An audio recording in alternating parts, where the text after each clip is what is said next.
भगवान बुद्ध ने कहा कि ज्ञान अपनी जगह सही है और कर्म भी अपनी जगह सही है।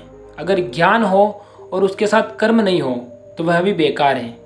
ज्ञान के माध्यम से हम दुनिया से जुड़ सकते हैं और ज्ञान के माध्यम से ही हम चीज़ों को बेहतर कर सकते हैं। तो ज्ञान और कर्म में क्या अंतर है, इनको समझने के लिए हम एक कहानी के माध्यम से समझने का प्रयास करेंगे। एक बार की बात है, एक गांव में दो व्यक्ति रहते थे, एक बुद्धिमान और एक मूर्ख। आपको ये समझना है कि गांव में और भी व्यक्ति रहते हैं, लेकिन इन दोनों की बात चल रही है।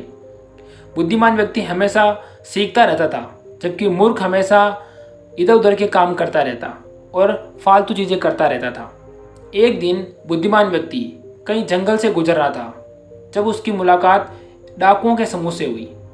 डाकुओं ने बुद्धिमान व्यक्ति पर हमला कर दिया और उसके पास जो कुछ भी था वो उन्होंने लूट लिया।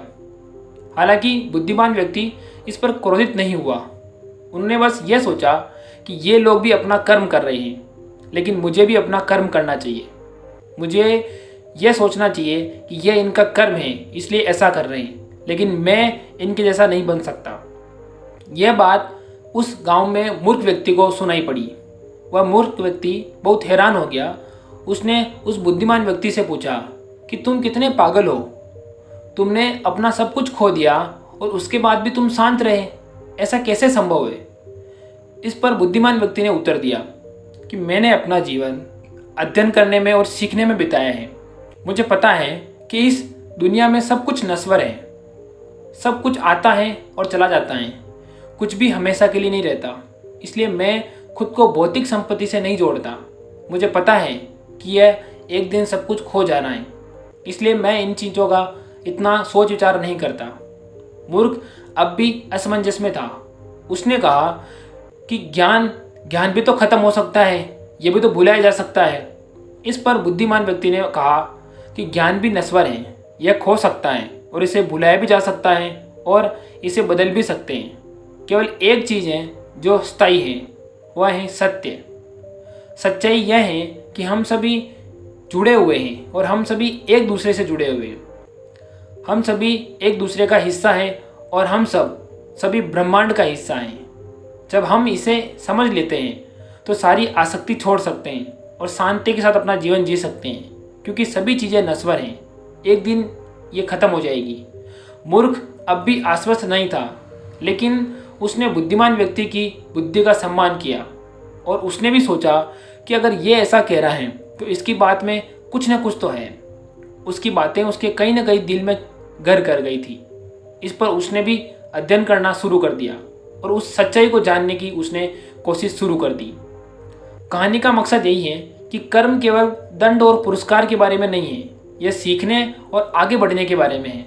जब हम गलतियां करते हैं तो हमारे पास उनसे सीखने और बेहतर इंसान बनने का अवसर होता है। जब हम अच्छे कार्य करते हैं तो सकारात्मक कर्म करने से भविष्य में हमें लाभ होगा। ज्ञान भी महत्वपूर्ण है, यह हमें अपने आसपास की चीज़ों को समझने और बेहतर ढंग से निर्णय लेने में मदद करेगा। ज्ञान हमें आपस में जोड़ता है। हमारे पास ज्ञान होता है जो हमें अधिक शक्तिशाली बनाता है और हम अपने ज्ञान का उपयोग करके दूसरों की मदद करते हैं और इस दुनिया को बेहतर बनाने में मदद करते हैं।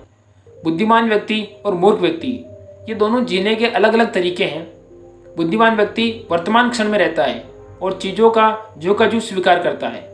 वह खुद को भौतिक संपत्ति से नहीं जोड़ता और भविष्य की चिंता नहीं करता। दूसरी ओर मूर्ख व्यक्ति, वह कुछ न कुछ हर चीज़ की तलाश में रहता है, लेकिन उसको कुछ भी मिलता नहीं है। वह किसी भी चीज़ से संतुष्ट नहीं होता है। वह लगातार भौतिक चीज़ों का पीछा करता रहता है जो नश्वर हैं और भविष्य को नियंत्रित करने की कोशिश करता रहता है।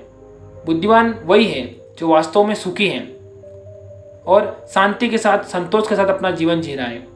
मूर्ख हमेशा किसी न किसी चीज़ के पीछे भागता रहेगा और उससे कभी भी कुछ भी हासिल नहीं होगा। वह हासिल कर भी लेगा तो उसे सच्ची खुशी हासिल नहीं हो पाएगी। उसे जीवन में सुख का अभाव रहेगा। अगर हमें खुश रहना है तो हमें बुद्धिमान व्यक्ति की तरह जीवन जीना चाहिए।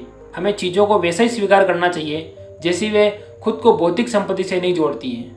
हमें दूसरों की मदद करने और दुनिया को बेहतर बनाने में अपने ज्ञान का उपयोग करना चाहिए। भगवान बुद्ध ने भी यही कहा था।